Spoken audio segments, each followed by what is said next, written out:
Well, hello, my friends. Have you ever prayed a prayer and you felt like God didn't hear you? The answer to that prayer never came or was delayed.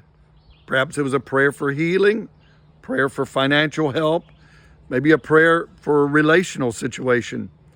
Well, there are times that we don't understand that God does delay or sometimes doesn't answer the prayer, but He knows. But there's one prayer that He will always answer immediately.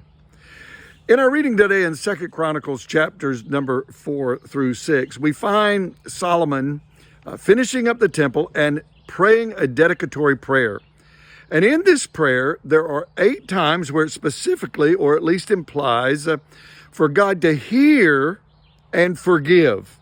We find this in chapter 6, verse 21, 23, 25, 27, 30, 33, 35, and 39.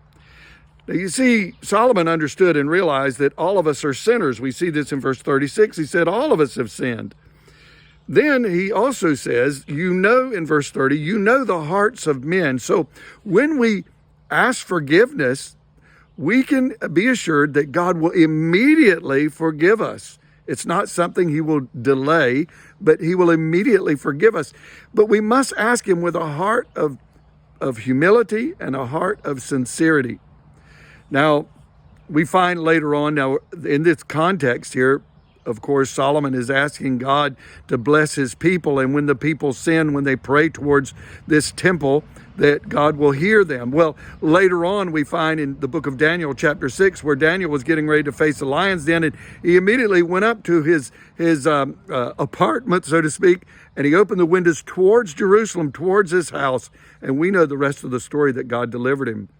I want to say, friends, that sometimes God delays His answers and delays answering our prayers. But I want to say there's one prayer that God will never delay, and that is if you ask forgiveness.